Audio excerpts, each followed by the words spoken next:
A school district in New Jersey has been hit with a lawsuit alleging a pattern of anti-Semitic behavior and hiring practices at public schools. Wow. So the mayor, Derek Armstead, goes as far. Well, you pick it up. Pick a story. Yeah. This is a super disgusting story here out of New Jersey. You've got this school district where you have a Jewish teacher. You've been on the job for a couple years. Part of these meetings, superintendent and the mayor, and they're like, well, we've got some higher political ambitions here. We don't want to just be a mayor. We don't want to just be a school superintendent. So what we need to do is we got to hire more black people. We got to hire more Haitian people. Okay, but we're not going to hire any more Jewish people. We don't want the people, what is it? What did they say? He describes big hats and big curls. Yeah. No, he's talking about Hasidic Jews. Yeah. We don't want them anywhere around our politics because I want to be reelected with Haitians and black individuals that we've been in these offices. Yeah, I think he was actually trying to run for a congressional seat. Yeah, it was. That's right. It was congressional seat. But this is DEI just on steroids, isn't it? I mean, this is where it gets so crazy. But the real truth was this was all for him. Yeah. This was so I could be Mr. Big and I could win in Congress. So we don't want Jewish people in these political positions. And he describes them big hats and big curls. Like we don't know what he's talking about. Right, and suggested, they might be taking over the neighborhoods near this school district, and we can't have that. We need more black people. We got to hire all of these Haitians, and then it gets even more racist from there, because they say in the meeting, like, well, okay, well, how do we know? And he says, well, somebody there, I don't know if it was the mayor or somebody else, they said sometimes you can tell just from the name what color these people are. So this is a Democratic politician who wanted to further his career, who engaged in both this form of racism and pandering, because he says, oh, look, I'm hiring all the black folks here. You've got to vote for me because I'm so great for this community. It's disgusting, and what it does, you do that when you think voters are stupid. It sounds Republican, doesn't it? It really does. But he's a Democrat. Matter of fact, he's a Democratic golden boy apparently up there. The Jewish vote needs to put a ton of money to defeat him. They need to do everything they can to defeat this guy and send a message. And the message is, anti-Semitism is anti-Semitism. You can dress it up any way you want. You can't hide it by the words that you use. But this is, again, just so you can follow this story, follow this guy's career, which I hope is over, is Armstead, right? Mayor Armstead. Yeah, Derek Armstead, superintendent of schools, was IT at Perkins, and Board of Education president is Marlene Berghammer. Yeah, okay. So there you go. There's everybody. Right. Democrats are begging Kamala Harris to get out there and do more interviews before she runs out of time.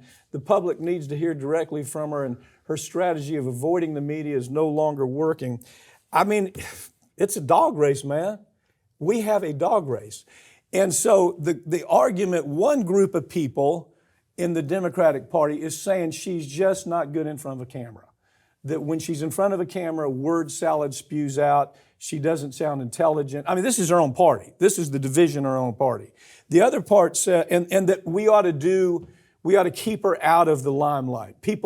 Media should not be able to talk to her. The other group says, no, she's very personable. And they need to see her more. They need to see her in a relaxed situation. Right now, the word salad people are winning because they're keeping her away from cameras. Yeah, and look, she did that first debate with Donald Trump, and hands down, she walked away with that victory. Mm-hmm. She kind of let Trump hang himself, but also pushed him into falling into all these traps. So that was great. Unfortunately, there's no other debates. She does not have another chance to do that publicly or to showcase herself publicly. So now you do have to do the interviews. There was a long time I was saying, look, she doesn't owe the media anything. No, I agree with that. And now, though, without another opportunity, okay, now it is on you. You've got to go out and honestly do what Biden did in 2020. Trump backed out of the second presidential debate in 2020. So Biden said, okay, you're not going to debate me. They went to the network that was going to host the debate and said, all right, I'll do a 2-hour town hall. And they did it, and Trump was super pissed and ended up doing the third debate.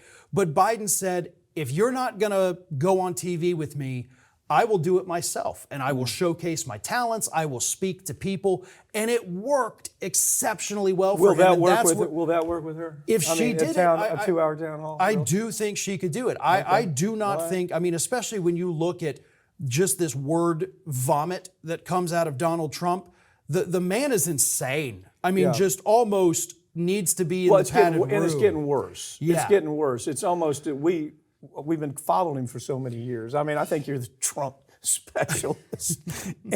We used to see the edges of it. Now it's just out there every day, and the old man won't shut up, and nobody will shut the old man up. So I guess the Democrats dealing with her are trying to say, you know, we're not sold on you getting out there and taking the training wheels off. That's what's happening. And I don't know, only time will tell. Well, that's the thing is, you know, they're not going to know until they try. Is it working for her now, do you think? I think in the beginning it worked because she was doing more rallies and actually being out there speaking to people. Yeah. But now that that's kind of slowed a bit, and we're in this final stretch, right, a month away basically, now it is time, go out there, do national primetime live interviews, and I know that is scary, but you got to do the live stuff, right? She had actually 2 interviews air this week, but they're pre-recorded. And anytime you do the pre-record, you're going to get the right saying, "Oh, well, obviously you have to be in a controlled environment." And then they're also going to pull out the best excerpts. Yeah. And they're going to put it on all over social media, and it'll sound like she's out in La La Land. That's what they're doing with even those interviews. Right. I mean, way back in the day, look, we had interviewed people pre-recorded, and we could take even the dumbest person and make them sound smart by getting rid of all the stupid stuff. You'd end up with only a 3-minute interview. But we had some real bad ones every now and then that we made look good. I remember those days. Thanks for joining me, okay? Thank you. That's all we have for time, but all these segments are going to be posted right here on this channel in the coming week. Make sure you subscribe. I'm Mike Papantonio. This has been America's Lawyer. We tell you the stories every week that corporate media won't tell you because their advertisers don't let them tell this story because they're going to lose advertising dollars. Or their politics is so Republican or so Democrat that they can't color outside those lines. So they have to tell the party line story. We don't have that problem here, as you've probably figured out. Hope to see you next time.